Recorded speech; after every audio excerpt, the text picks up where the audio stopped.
Hello hello hello welcome back to the underdogs Acharya. तो हम कर रहे थे एथिक्स इंटीग्रिटी एंड एप्टीट्यूड, जिसको हम प्यार से जेएस4 भी कहते हैं। और उसमें हम कर रहे थे कॉन्टेक्चुअलिस्ट अप्रोचेस टू एथिक्स, जिसके 3 पार्ट हम कर चुके हैं। और आज हम करेंगे उसका नेक्स्ट पार्ट, जिसको हम कहते हैं प्रेग्मेटिक एथिक्स। तो थोड़ा सा देख लेते हैं। हम कर रहे थे डायमेंशंस ऑफ एथिक्स, उसमें नॉर्मेटिव एथिक्स के ये तीनों पार्ट हम कर चुके थे। इसको हटा दो। सुपर नेचुरल एथिक्स जो है ये मेटा एथिक्स का पार्ट है, यहाँ गलती से आ गया। तो ये तीनों पार्ट नॉर्मेटिव एथिक्स के हम कर चुके थे, और अब हम कर रहे हैं कॉन्टेक्चुअलिस्ट अप्रोच, जो कि एक ब्रिज है अप्लाइड एथिक्स और एथिकल थियरीज के बीच में। और कॉन्टेक्चुअलिस्ट अप्रोच में हम situation ethics, ethics of care और कैजुइस्ट्री कर चुके हैं। इनकी स्ट्रेंथ्स और वीकनेसेस भी हम देख चुके हैं। और एडमिनिस्ट्रेशन में ये किस तरह से यूजफुल है, डेली लाइफ डिसीजन मेकिंग में किस तरह यूजफुल है, वो भी हम देख चुके हैं। और आज बात है इसके फोर्थ पिलर की या फोर्थ पार्ट की, जिसका नाम है प्रेग्मेटिक एथिक्स। बट आगे बढ़ने से पहले हर बार की तरह here is a little something about me. आप पॉज करके देख सकते हैं, ज्यादा टाइम यहाँ पे नहीं लगाएंगे। बट लेक्चर शुरू करें उससे पहले प्लीज लाइक कर दो, शेयर कर दो, सब्सक्राइब कर दो और नोटिफिकेशन आइकन दबा दो। शेयर तो जरूर कर देना, बिकॉज आपके इस छोटे से स्टेप से मेरी बहुत हेल्प हो जाती है। मेरे सब्सक्राइबर्स अभी कम है और यही मेरी कमाई है। तो चलो शुरू करते हैं। अब मान लो ये 3 लोग हैं, ये घूम रहे हैं बिहड़ बियाबान में कहीं पे। और इस बंदे के पास मैप है, और ये मैप देख के कहता है कि भाई यहाँ पे ना एक ब्रिज होना चाहिए था। And I don't care what I see in real life, but यहाँ पे ब्रिज होना चाहिए था। फिर ये दीदी है, ये थोड़ी सी डर गई। ये कहने लगी कि लेट्स प्रे कि हम भाई भाई भगवान हमको ब्रिज मिल जाए, प्लीज भगवान हमको ब्रिज मिल जाए। और ये तीसरा बंदा जो है ये कहता है कि ब्रिज जो है ये देखो ब्रिज टूट चुका है, पर ये बोट है यहाँ पे, लेट्स यूज दिस बोट, इस बोट को हम यूज करते हैं, नदी पार कर लेते हैं। ओके। तो अब प्रेग्मेटिक का क्या मतलब हुआ? तो इन तीनों में से तुमको आइडिया लग गया होगा कि प्रेग्मेटिक कौन सा है। ये जो बंदा है ना, ही इज मोस्ट प्रेग्मेटिक। तो प्रेग्मेटिक का क्या मतलब हुआ? तो प्रेग्मेटिक का मतलब हुआ कि focused on what actually works in the real world, कि रियल लाइफ में क्या चीज काम करती है, कौन सा आइडिया काम करता है, कौन सी अप्रोच काम करती है ग्राउंड पे रियल प्रॉब्लम्स में। ना कि आप सिर्फ आइडियल्स पे, थियरीज पे या इमोशंस में ही बहे रहो। जैसे कि यहाँ पे ही इज ऑन आइडियल्स, कि भाई यहाँ पे ब्रिज होना चाहिए, बेईमानी खत्म होनी चाहिए। ऐसे ही ये मैडम इमोशनल हो रही हैं, डर रही हैं कि हे भगवान हमको ब्रिज मिल जाए। तो इन चीजों से हटके एक्चुअल में उस सिचुएशन में क्या काम कर रहा है, दैट इज प्रेग्मेटिक। सो एक प्रेग्मेटिक पर्सन जो होता है वो क्या पूछता है कि किसी भी प्रॉब्लम का मोस्ट इफेक्टिव सॉल्यूशन क्या है। वो ये नहीं पूछता कि इस सॉल्यूशन का मतलब इस प्रॉब्लम का परफेक्ट सॉल्यूशन क्या है। वो कहता है कि मोस्ट इफेक्टिव सॉल्यूशन क्या है, मेरे पास ये फैक्ट्स हैं, ये सिचुएशन है, ओके, ये टूल्स है मेरे पास, इनको यूज करके मैं क्या बेस्ट सॉल्यूशन निकाल सकता हूँ। वो ये नहीं कहता कि भाई मुझे परफेक्ट सॉल्यूशन ही चाहिए। आगे समझते हैं। एग्जाम्पल देखो। अभी एक स्टूडेंट है तुम्हारे जैसा, ये कहता भाई रोज 12 घंटे पढ़ूंगा, कुछ भी हो जाए रोज 12 घंटे पढ़ूंगा। तुम्हारे में से भी होते होंगे ऐसे ऐसे। 2 दिन पढ़ोगे, तीसरे दिन बर्नआउट, रील देखने लग जाओगे बीच में। तो घड़ी में तो तुम 12 घंटे कर देते हो, बट क्या वो 12 घंटे की इफेक्टिव स्टडी होती है वहां पे? नहीं। दूसरा स्टूडेंट है, वो कहता है कि मैं 4 घंटे पढ़ने का टाइम निकालूंगा और मैं 4 घंटे एक्चुअल में फोकस होके पढ़ूंगा। रोज पढ़ूंगा, कंसिस्टेंटली पढ़ूंगा। मैं ये नहीं कहूंगा कि मन नहीं कर रहा या मैं रील नहीं देखूंगा, कुछ नहीं करूंगा, 4 घंटे पढ़ना है तो पढ़ना है। ओके। सो ये बंदा है प्रेग्मेटिक। अब डॉक्टर की बात करते हैं। ये डॉक्टर साहब हैं, इनके आइडियल्स बहुत अच्छे हैं। ये मानते हैं कि हर पेशेंट को बेस्ट ट्रीटमेंट अवेलेबल मिलना चाहिए। नाउ ये आइडिया बहुत अच्छा है, बट क्या ये प्रेग्मेटिक है, क्या ये प्रैक्टिकली एप्लीकेबल है? क्योंकि हॉस्पिटल्स के पास लिमिटेड मेडिसिन होती हैं, तो उनको यूज करके आप जो बेस्ट ट्रीटमेंट प्रोवाइड कर सकते हो, दैट इज अ प्रेग्मेटिक अप्रोच। मैं ये नहीं कह रहा ये इंसान गलत है, बहुत अच्छा इंसान है, और अगर इनकी बात अप्लाई हो जाए तो दुनिया स्वर्ग बन जाएगी। बट ऐसा होता नहीं है। ओके। बिकॉज जो रियलिटीज हैं वो डिफरेंट है। अब हम गवर्नमेंट की बात करते हैं। गवर्नमेंट कहती है कि कोई भी अनएम्प्लॉयड नहीं होना चाहिए, सबको जॉब देंगे। बट ये एक आइडियल है, ये एक जुमला है। प्रैग्मेटिक क्या होता है कि हम ऐसी पॉलिसीज बनाएं जिससे स्टेप बाय स्टेप अनएम्प्लॉयमेंट खत्म हो सके। ठीक है, हम अवेयरनेस फैलाएं, फिर हम स्किल ट्रेनिंग दें, फिर हम जॉब क्रिएशन करें, और उससे हमारी इकोनॉमिक ग्रोथ होगी। Okay. So these are the examples of being pragmatic या pragmatism। अब थोड़ा इसको और डीपली समझने के लिए इसका ऑपोजिट देखते हैं क्या होता है, क्योंकि तुम सच क्या होता है वो तभी समझ पाओगे ना जब तुम्हें ये पता है कि झूठ क्या होता है। लाइट क्या होती है वो तुम तभी समझ पाओगे ना जब तुम्हें ये पता है कि अंधकार क्या होता है। तो इसी तरह प्रैग्मेटिक को भी थोड़ा और अच्छे से समझने के लिए हमें उसका ऑपोजिट समझना पड़ेगा, दैट इज आइडियलिस्टिक, आदर्शवादी। तो प्रैग्मेटिक पर्सन जो होता है ना, वो रिजल्ट्स की केयर करता है, या वो सिचुएशन में बेस्ट मैं क्या कर सकता हूँ, अभी मेरे पास जो टूल्स अवेलेबल हैं उनसे, जो मेरे पास विकल्प इस समय मौजूद हैं, उनके बेसिस पे मैं बेस्ट क्या कर सकता हूँ, वो होता है प्रैग्मेटिक पर्सन। और इसका ऑपोजिट जो होता है ना, वो बंदा हमेशा आइडियाज के बारे में ज्यादा बात करता है रादर देन रिजल्ट्स। तो देखते हैं, प्रैग्मेटिक इंसान जो होगा वो हमेशा पूछेगा कि इस सिचुएशन में व्हाट वर्क्स, क्या काम कर रहा है। आइडियलिस्टिक पर्सन जो होगा ना, वो कहेगा कि व्हाट शुड हैपन आइडियली, ऐसा होना चाहिए। प्रैग्मेटिक पर्सन जो होता है ना, वो रियलिटी में जीता है कि अच्छा ये ग्राउंड रियलिटी है। बट जो आइडियलिस्टिक पर्सन होता है ना, वो थियरी की बात करता है, वो यूटोपिया की बात करता है, वो ऐसी बातें करता है कि ऐसे होना चाहिए, ये ऐसे होना चाहिए, ये ऐसे होना चाहिए, इस तरह की बातें करता है। जो प्रैग्मेटिक पर्सन होता है ना, वो प्रैक्टिकल सोच वाला इंसान होता है, और जो आइडियलिस्टिक पर्सन होता है वो ऑब्वियसली आदर्शवादी सोच वाला इंसान होता है। प्रैग्मेटिक इंसान की जो आइडियाज होते हैं, जो उन आइडियाज की एग्जीक्यूशन होती है, वो बहुत ही फ्लेक्सिबल होती है कि अच्छा ये सिचुएशन है, इस सिचुएशन में मतलब भाई मेरे पास ये टूल्स हैं इस सिचुएशन को हैंडल करने के लिए, ये ग्राउंड रियलिटी है, सो मैं इस तरह से डिसीजन लूंगा। बट जो रिजिड इंसान होता है, जिसको दस्तूरी कहते हैं, आदर्शवादी कहते हैं, वो कहता है कि नहीं नहीं भाई ये ऐसे है, ऐसे ही होना चाहिए, हमारे यहाँ तो ऐसे ही होता है, रूल्स के बेसिस पे वो, कि भाई ये तो ऐसे ही होगा या ऐसे ही होना चाहिए, आई वोंट डेविएट। फिर जो प्रेग्मेटिक इंसान होता है ना, वो एविडेंस पे बात करता है कि okay this is the evidence, these are the facts and this we should do this, okay. But जो आइडियलिस्टिक पर्सन होता है वो अजम्पशंस पे बात करता है कि ऐसे होना चाहिए, ये इस तरह से होना चाहिए, this is the right way, and utopia ऐसा होना चाहिए। तो इस तरह की ये लोग बातें करते हैं। सो आई होप अब आपको थोड़ा सा और आइडिया लग गया होगा कि प्रैग्मेटिक अप्रोच क्या होती है, प्रैग्मेटिज्म क्या होता है। अब एक और देख लेते हैं एग्जांपल, ये मैकेनिक है, ओके। मतलब जब भी किसी चीज को समझना हो तो जमीन से जुड़े इंसानों के एग्जांपल से आप उसको समझो। तो आपकी कार खराब हो गई है, तो मैकेनिक के पास लेके जाते हो, तो मैकेनिक आपसे डिबेट नहीं करता कि भाई ये कार्स जो हैं इनको कभी टूटना ही नहीं चाहिए, इनको ऐसे नहीं होना चाहिए, इसमें मतलब इस तरह की कार्स क्यों नहीं बनाती कंपनी, ये नहीं कहते। वो सिंपल तुमसे पूछते हैं जी क्या प्रॉब्लम है, फिर वो कहते हैं कि मैं इसको कैसे फिक्स करूं, और फिर उसको फिक्स देखते हैं कि अच्छा जो मैंने इसमें फिक्स करा है क्या वो काम कर रहा है, ठीक है कितने हो गए जी। That is pragmatic approach, practical approach. तो प्रैग्मेटिस्ट जो होते हैं ना, जो प्रैक्टिकलिटी से चलने वाले इंसान होते हैं, वो ये नहीं कहते हैं कि भाई ये आइडिया कितना ब्यूटीफुल है, डियोंटोलॉजी कितनी ब्यूटीफुल है, हमेशा रूल्स से चलना चाहिए, या यूटिलिटेरियनिज्म कितना बढ़िया है यार। वो ये भी नहीं कहते कि भाई क्या ये फिलॉसफी जो है ये एलिगेंट है, नहीं। वो कहते हैं क्या ये आइडिया काम करता है ग्राउंड पे, ओके। क्या इससे रियल लोगों की प्रॉब्लम सॉल्व हो रही है, और अगर ये काम नहीं कर रहा तो इसमें हम क्या चेंज करें कि ये काम करना शुरू कर दे। तो बेसिकली हार्ट एंड माइंड के बीच की बात है ये।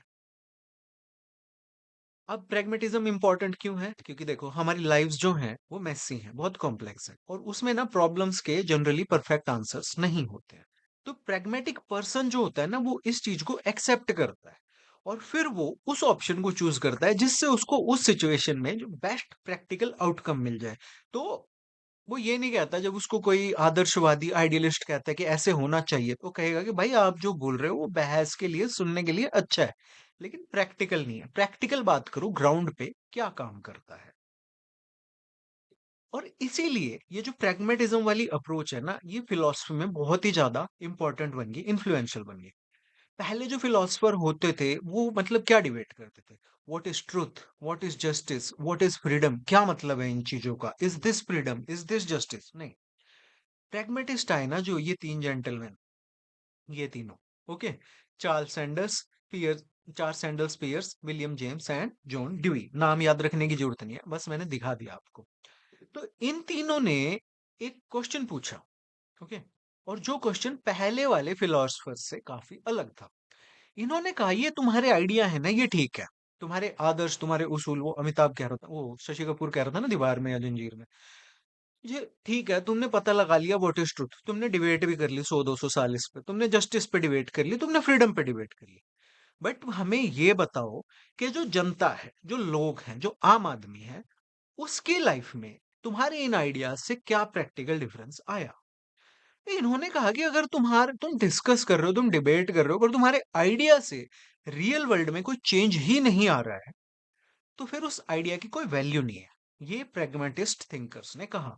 तो प्रैग्मेटिक थिंकिंग जो होती है ना, उसका मतलब होता है कि आप आइडियाज को कैसे जज करोगे, उनके प्रैक्टिकल कॉन्सिक्वेंसेस से, कि वो ग्राउंड पे क्या चेंज लेके आ रहे हैं, रादर देन कि भाई वो सुनने में कितना बढ़िया लग रहा है, वो थीसिस कितने अच्छे से पैक कर रखी है उसने, ठीक है, या कितने फैंसी वर्ड्स हैं उसमें, उससे आप आइडियाज को जज नहीं करोगे। आप ये देखोगे, does this idea work on ground, does this work on real people. Okay, तो कोर आइडिया क्या है प्रैग्मेटिज्म का या प्रैग्मेटिक एथिक्स का? क्या कहती है कि जो बेस्ट मॉरल डिसीजन है ना, वो होता है जो आपकी रियल लाइफ प्रॉब्लम्स को सॉल्व करे और लोगों की लाइफ्स को इंप्रूव करे। एक मॉरल रूल अच्छा इसलिए नहीं होता क्योंकि भाई वो किसी ट्रेडिशन से आया है, किसी रिलीजन से आया है, किसी लॉजिक से आया है। वो अच्छा तब होता है जब वो इन प्रैक्टिस अच्छे से काम करे और पॉजिटिव रिजल्ट्स को प्रोड्यूस करे। तो प्रैग्मेटिस्ट जो हैं वो बिलीव करते हैं कि कोई भी मॉरल रूल जो है ना, वो परमानेंट नहीं है और ना ही वो परफेक्ट है। समाज जो है वो बदलता रहता है, तो इसलिए हमारे जो एथिकल प्रिंसिपल्स हैं उनको भी समाज के साथ, एक्सपीरियंस के साथ चेंज होना चाहिए ताकि वो हमें एक बेहतर रास्ता दिखा सके। और जो मॉरल आइडियल्स होते हैं ना, उनको रियल लाइफ में टेस्ट किया जाना चाहिए, जैसे कि हम साइंटिफिक आइडियाज को टेस्ट करते हैं एक्सपेरिमेंट्स से। अगर कोई प्रिंसिपल काम नहीं करता है, मॉरल प्रिंसिपल, तो उसको या तो इम्प्रूव कीजिए या उसको रिप्लेस कीजिए। That is the core of pragmatic ethics.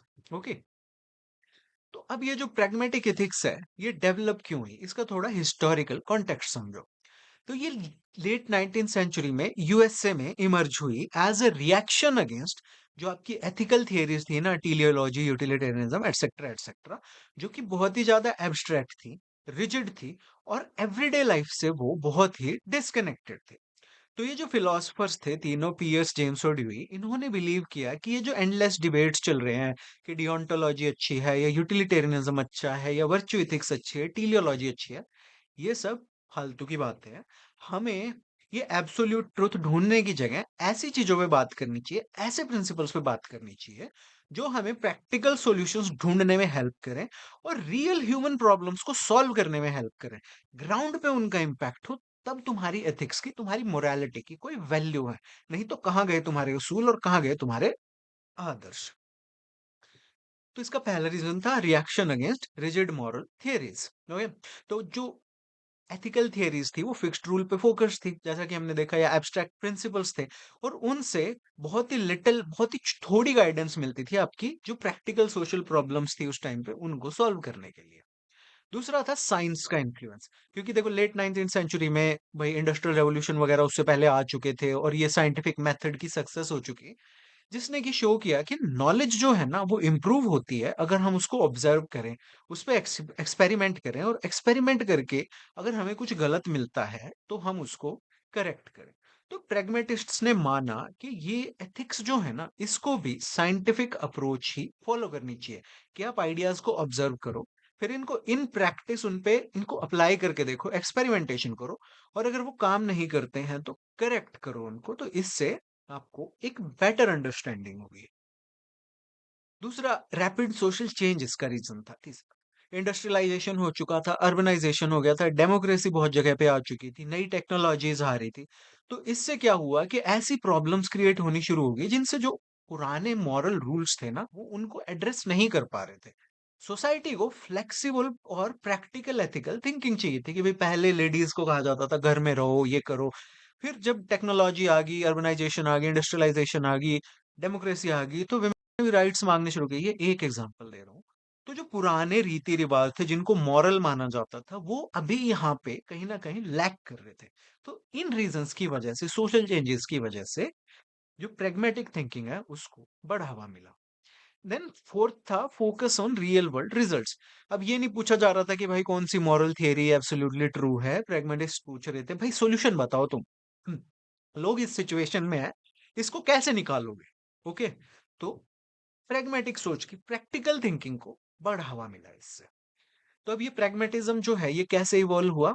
तो ये तीन थिंकर्स जो थे ये एक ही आंसर को, सेम क्वेश्चन को देख रहे थे बट अलग अलग डायमेंशन से, और ये प्रैग्मेटिज्म को एक और स्टेप आगे लेके गए। तो ये तीनों तीन डिफरेंट क्वेश्चंस को कैसे आंसर कर रहे थे। जो चार्ल्स सैंडर्स पियर्स थे, इन्होंने कहा कि ये जो आइडियाज है इनका क्या मतलब है। Okay, look at its practical effects, यानी कि किसी भी आइडिया को आपको जज करना है तो आप उसके प्रैक्टिकल इफेक्ट्स को देखो कि वो एक्चुअल में जमीन पे क्या इफेक्ट आ रहा है उसका। तो इसका मतलब क्या हुआ कि idea lies in the difference it makes in the experience. कोई आइडिया तभी अच्छा है जब वो ग्राउंड पे वर्क करे, किताबों में नहीं। फिर विलियम जेम्स ने क्वेश्चन पूछा कि भाई विच बिलीव्स वी शुड कीप, कि कौन सी ऐसी धारणाएं हैं, ऐसे विश्वास है जिनको हम माने, जिनको हम रखें और किनको हम नकार दें। तो उसका मतलब क्या मतलब हुआ कि उन बिलीफ्स को रखो जो कंसिस्टेंटली आपको प्रॉब्लम सॉल्व करने में, आपकी एथिकल प्रॉब्लम सॉल्व करने में हेल्प करते हैं। रिजिड बिलीफ्स को या एब्स्ट्रैक्ट बिलीफ्स को छोड़ दो, वो किसी काम के नहीं है। ओके, तो ट्रू बिलीफ्स वो होते हैं जो काम करे, जो हेल्प करे और हमको सिचुएशंस में से सक्सेसफुल आउटकम ला के दे। फिर तीसरा क्वेश्चन पूछा जॉन ड्यूई ने, उन्होंने कहा कि how should a society make moral decisions. तो कैसे आप पॉलिसीज को टेस्ट करो एक्सपीरियंस से, उनसे सीखो कि ये कहाँ कहाँ सक्सेसफुल हो रही है और कहाँ कहाँ ये लैक कर रही है, और जहां वो लैक कर रही है उसको आप इम्प्रूव करो। इस तरह से जो मॉरल डिसीजंस हैं, इन्होंने कहा वो फिक्स नहीं है, उनको एक्सपीरियंस, इंक्वायरी और टाइम के साथ इवॉल्व होने दो। तो पियर्स ने हमको शो किया कि हम आइडियाज को कैसे समझें।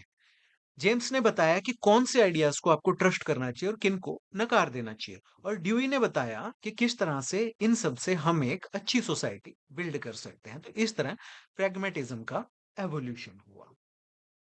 तो चार्ल्स सैंडर्स पियर्स ने जो कहा कि what does an idea actually mean.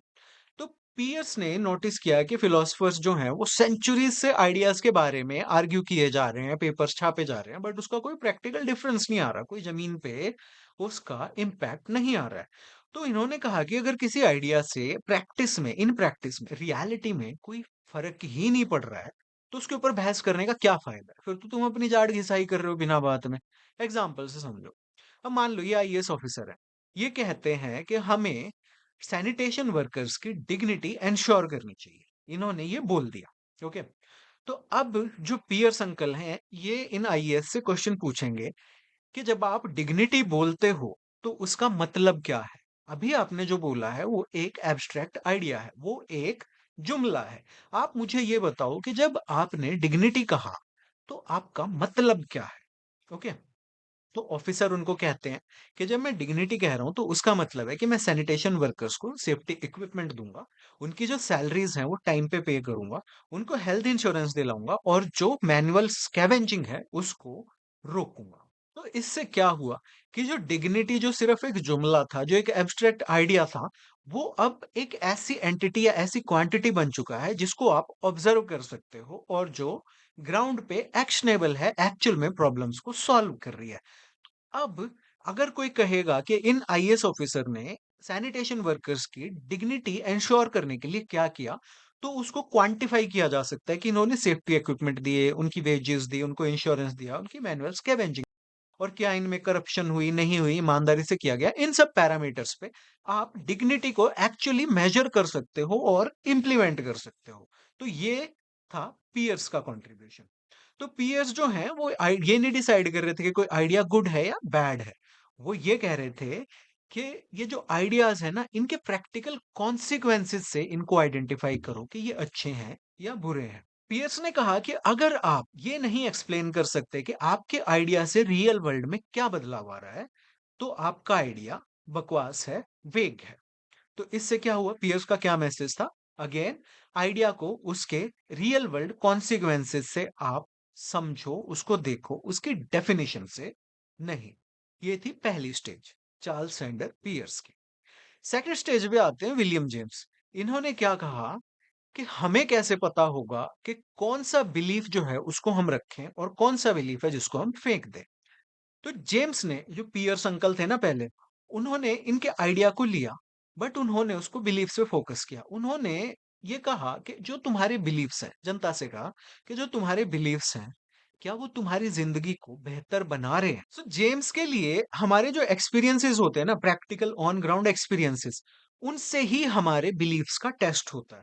और कोई भी बिलीफ तभी क्रेडिबल होता है जब वो लोगों की प्रॉब्लम्स को सॉल्व करने में हेल्प कर सके। एग्जाम्पल से समझते हैं। अब हमने देखा था कि वो आईएएस साहब ने वो सैनिटेशन वर्कर्स के लिए ये सब किया। तो अब 5 साल बाद वहाँ पे विलियम जेम्स आके देखेंगे कि क्या एक्चुअल में मैनुअल स्कैवेंजिंग जो है वो कम हुई है? क्या जो वर्कर्स हैं, सैनिटेशन वर्कर्स हैं, क्या उनकी हेल्थ इंप्रूव हुई है? क्या उनकी फैमिलीज़ जो हैं वो रिस्पेक्टेड फील कर रही हैं? अगर ये सब ग्रीन टिक है ना, हाँ है, तो जेम्स कहते हैं देन इसका मतलब ये है कि आपका ये जो बिलीफ है, इससे रिफॉर्म्स हो रहे हैं और जो डिग्निटी है वो एक्चुअल में इंप्रूव हुई है। तो आपका बिलीफ जो है वो सही है। It has proved itself. तो इसका रिजल्ट क्या हुआ कि यहाँ पे जो बिलीफ है, इट हैज वर्कड, जो डिग्निटी वाला बिलीफ था, तो इसलिए ये बिलीफ जो है ये क्रेडिबल हो गया। ओके। वहीं मान लो दूसरे डिस्ट्रिक्ट में सेम मनी स्पेंड किया गया है, बट उस इक्विपमेंट को कभी यूज ही नहीं किया गया, वो स्टोरेज में लॉक में पड़ा है। ऑफिशियल्स जो है वो इंस्पेक्शन नहीं करते और कुछ भी ग्राउंड पे नहीं बदला है, अभी भी वही की वही सिचुएशन है। तो यहाँ पे जेम्स कहेंगे कि भाई डिग्निटी का आइडिया या बिलीफ तो तुमने दे दिया था, बट इसने ग्राउंड पे काम नहीं किया। प्रॉब्लम्स ढूंढो क्या है, एंड या फिर कोई बेटर आइडिया ढूंढो। तो एज अ रिजल्ट यहाँ पे जो बिलीफ था ना, वो फेल हो जाता है और उसकी क्रेडिबिलिटी जो है वो लूज हो जाती है। तो आप डिफरेंस नोटिस कीजिए। पियर्स ने पूछा कि what do you mean by dignity, और जेम्स ने कहा कि ये जो तुम्हारा आइडिया है डिग्निटी वाला, क्या ये एक्चुअल में लोगों की लाइव्स इंप्रूव कर रहा है? ग्राउंड पे जाके देखो इसको। तो इंस्टेड ऑफ डिबेटिंग कि आप आपस में बहस किए जा रहे हो, आर्म चेयर क्रिटिक बनने की बजाय इन्होंने फिलॉसफी को छोड़ के इन्होंने सीधा पूछा, क्या ये ग्राउंड पे काम कर रही है आपकी पॉलिसी, आपका आइडिया? क्या मैनुअल स्कैवेंजिंग कम हुई है? क्या स्टेक होल्डर्स जो हैं वो इसमें कोऑपरेट कर रहे हैं? अगर हाँ, तो ये एक अच्छा आइडिया है, ये एक अच्छा बिलीफ है। तो जेम्स ये नहीं कहते कि जो भी चीज यूजफुल है वो अपने आप मॉरली राइट होगी। वो कहते हैं कि एक्सपीरियंस जो है ना, वो हमारे बिलीफ्स का, हमारे आइडियाज का एक इंपॉर्टेंट टेस्ट है। तो सिर्फ एब्स्ट्रैक्ट रीजनिंग पे, आर्म चेयर क्रिटिक पे डिपेंड करने की बजाय आप एक्चुअल में ग्राउंड पे जाके एक्सपीरियंस क्रिएट करो, उस चीज को अप्लाई करके देखो, क्या वो आइडिया, वो बिलीफ काम कर रहा है, क्या उससे लोगों की लाइफ इंप्रूव हो रही है। ये थी सेकंड स्टेज। अब थर्ड स्टेज पे आए जॉन ड्यूई। इनका क्वेश्चन थोड़ा और आगे था। इन्होंने कहा how should government solve moral problems, governments कैसे मॉरल प्रॉब्लम्स को सॉल्व करें। तो इन्होंने क्या किया है, ये प्रेगमेटिज्म को पब्लिक पॉलिसी और इथिक्स में लेके आए।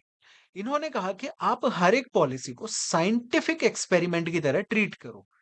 अज्यूम मत करो सीधा कि भाई ये पॉलिसी ये परफेक्ट है। इंस्टेड आप प्रॉब्लम को आइडेंटिफाई करो, उस पे एक सॉल्यूशन ट्राई करो, फिर उसके रिजल्ट्स को मेजर करो, फिर आप उसमें जो भी मिस्टेक्स मिले उन मिस्टेक्स से सीखो और अपनी पॉलिसी को इम्प्रूव करो। ओके। तो ड्यूई का क्वेश्चन था कि क्या ये जो सॉल्यूशन है मेरा, ये काम कर रहा है और किस तरह मैं इसे बेटर बना सकता हूँ। वो फिक्स्ड आंसर्स में इंटरेस्टेड नहीं थे। वो चाहते थे कि गवर्नमेंट्स जो हैं वो ओपन माइंडेड रहें, फ्लेक्सिबल रहें और वो एविडेंस बेस्ड डिसीजंस लें। अब एग्जांपल से समझते हैं। मान लो वही सैनिटेशन वर्कर्स वाली जो प्रॉब्लम है, उसमें रिफॉर्म्स हुई, वो रिफॉर्म सक्सीड हुई। अब ज्यादातर लोग कहेंगे कि okay problem solved, but Dewey वहां पे कहते हैं कि नहीं, सोसाइटी को बदलते रहना होगा, इवॉल्व करते रहना होगा। तो 5 साल बाद एक नई प्रॉब्लम अपीयर होती है कि जो वर्कर्स हैं उनके पास सेफ्टी इक्विपमेंट तो होता है, बट वो स्ट्रेस से सफर कर रहे हैं, एल्कोहलिज्म से सफर कर रहे हैं, पुअर हाउसिंग से सफर कर रहे हैं। तो ड्यूई कहते हैं कि जो पुराना सॉल्यूशन था आपका, उसने एक प्रॉब्लम को सॉल्व किया था। अब आप नई प्रॉब्लम्स को टेस्ट करो और उनके ऊपर नए सॉल्यूशंस लेके आओ।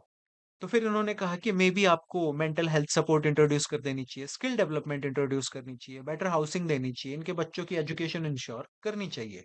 फिर आप इन पॉलिसीज का रिजल्ट जो है उसको इवेल्युएट करो, इनमें से जो काम कर रहा है उसको रखो, इम्प्रूव करो, और जो रिमूव काम नहीं कर रहा उसको रिमूव कर दो, और इस प्रोसेस को रिपीट करते रहो और कॉन्टिन्यूअसली अपने आप को, अपनी पॉलिसी को इम्प्रूव करते रहो। तो ड्यूई के लिए हर एक पॉलिसी जो है ना, वो फाइनल सॉल्यूशन नहीं है, वो एक वर्किंग हाइपोथेसिस है, जैसे साइंस में होता है, साइंटिफिक फॉर्मूलाज में होता है। ओके, तो ड्यूई ने क्या कहा कि एथिक्स जो है उसको साइंस की तरह काम करना चाहिए। एक सॉल्यूशन प्रपोज करो, उसको टेस्ट करो, एविडेंस, उसके एविडेंस से सीखो और फिर उसको इम्प्रूव करो। That was his contribution to pragmatism. तो इस प्रोग्रेशन को एक बार और समझ लेते हैं एक डिफरेंट एग्जांपल से। ओके, पियर्स ने क्या कहा कि जो आपके आइडियाज हैं इनका एक्चुअल में इन प्रैक्टिस क्या मतलब है। जेम्स ने क्या कहा कि चलो अब हमको ये आइडिया समझ आ गया है। ओके, तो अब मुझे ये बताओ कि ये लोगों की हेल्प कैसे करेगा, लोगों का बेनिफिट कैसे करेगा। और फिर ड्यूई ने क्या कहा कि चलो ठीक है, ये काम भी करता है, हमको समझ भी आ गया ये क्या है, तो क्या हम इसको टेस्ट कर सकते हैं और इस आइडिया को और बेटर बना सकते हैं। तो प्रैग्मेटिस्ट्स के लिए आइडियाज जो हैं वो सिर्फ ये नहीं है कि ठीक है समझ लिया भाई, ऑनेस्टी ये होती है, लॉयल्टी ये होती है, जस्टिस ये होता है। आपको इनको कॉन्टिन्यूअसली टेस्ट करते रहना है और अगर ये यूजफुल प्रूव हो तो इनको कॉन्टिन्यूअसली आपको इम्प्रूव भी करना है। तो अब इसको एक और एग्जाम्पल प्रॉब्लम से समझते हैं कि मान लो स्टूडेंट्स जो हैं वो गवर्नमेंट स्कूल से ड्रॉप आउट कर रहे हैं। तो पहले पियर्स वाली स्टेज पे एक मिनिस्टर कहते हैं कि हमको क्वालिटी एजुकेशन चाहिए, ये मान लो हमारे धर्मेंद्र प्रधान जी हैं फॉर एग्जाम्पल। तो पीयर्स हैं वो पूछते हैं कि क्वालिटी एजुकेशन से आपका क्या मतलब है। तो धर्मेंद्र प्रधान जी कहते हैं कि भाई better teacher, smart classroom, mid day meal scheme, regular attendance. तो इससे क्या हुआ कि जो इनका आइडिया था क्वालिटी एजुकेशन का, इस आइडिया को अब एक प्रैक्टिकल मीनिंग मिल गया है जिससे हम इस आइडिया की प्रोग्रेस को मेजर कर सकते हैं। फिर आते हैं जेम्स। जेम्स कहते हैं कि चलो तुमने ये सब डिसाइड कर लिया, आइडिया भी तुमने डिफाइन कर दिया, बट क्या ये लोगों को बेनिफिट करता है। तो गवर्नमेंट क्या करेगी, इन रिफॉर्म्स को इम्प्लीमेंट करेगी। और 3 साल बाद वो देखते हैं कि भाई अटेंडेंस बढ़ गई है, ड्रॉप आउट जो है वो कम हो गया है और लर्निंग आउटकम्स भी इम्प्रूव हो रहे हैं। तो जेम्स कहेंगे कि गुड, कि आइडिया ने अपने आप को प्रूव कर दिया है कि yes, it is an idea, it is a belief worth having, ये एक क्रेडिबल आइडिया है। देन ड्यूई आते हैं, तो वो देखते हैं कि 5 साल बाद ड्रॉप आउट रेट जो है वो फिर बढ़ने लगा है। तो ड्यूई जो है वो पुरानी पॉलिसी को अंधभक्ति में डिफेंड नहीं करते कि हमने तो भाई ये कर दिया था, क्लासरूम ले आए थे, फलाना ढिकड़ा। वो ये नहीं कहते, वो कहते हैं कि फाइंड आउट व्हाई ये ड्रॉप आउट रेट क्यों बढ़ रहे हैं। तो मे बी अब प्रॉब्लम हो कि माइग्रेशन बढ़ रहा हो, स्मार्टफोन आ गए हैं, चाइल्ड लेबर बढ़ रहा है, पुअर इंटरनेट एक्सेस है, क्या प्रॉब्लम है। तो इस प्रॉब्लम्स को असेस किया जाता है, कारण ढूंढे जाते हैं और पॉलिसी को रिडिजाइन किया जाता है। मान लो बच्चे स्कूल में स्मार्टफोन लेके आ रहे हैं और वो रीले देख रहे हैं, रील एडिक्शन हो रहा है, तो हम एक डी एडिक्शन प्रोग्राम चलाएंगे, एक हम लोगों में जागरूकता लाएंगे कि फोन कैसे डेंजरस है। चाइल्ड लेबर बढ़ रहा है तो भाई चाइल्ड लेबर लॉज को स्ट्रिक्टली इंप्लीमेंट किया जाएगा। माइग्रेशन बढ़ रहा है तो ऐसे स्टेप्स लिए जाएंगे कि रोजगार के अवसर उसी एरिया में और ज्यादा क्रिएट किए जाएं और जो माँ बाप है वो माइग्रेट ना करें, जिससे बच्चों का ड्रॉप आउट रेट ना बढ़े। पुअर इंटरनेट एक्सेस है तो इंटरनेट एक्सेस को बेटर किया जाए। तो इस तरह से पॉलिसी को रिडिजाइन किया जाता है। तो ड्यूई के लिए कोई भी पॉलिसी जो है फाइनल नहीं थी, हर पॉलिसी को लगातार इंप्रूव होते रहना चाहिए जैसे जैसे आपके पास नया एक्सपीरियंस और एविडेंस आता रहे। तो ये इसका प्रोग्रेशन है। आई होप समझ आ गया होगा। तो लेक्चर का पीडीएफ डाउनलोड करने के लिए आप मेरे टेलीग्राम चैनल पे जा सकते हैं। और टेलीग्राम अगर गवर्नमेंट बंद कर दे तो ये मेरा व्हाट्सएप का चैनल है। अगर आपका कोई क्वेश्चन है तो आप मुझे इंस्टाग्राम पे फॉलो करके डीएम करके मुझसे पूछ सकते हैं। So you are watching the underdogs Acharya, my name is Rao Anoop Singh. Like कर दो, शेयर कर दो, सब्सक्राइब कर दो और नोटिफिकेशन आइकन दबा दो। ये है आज का motivation. Stay focused. Thank you for watching. Have a great day.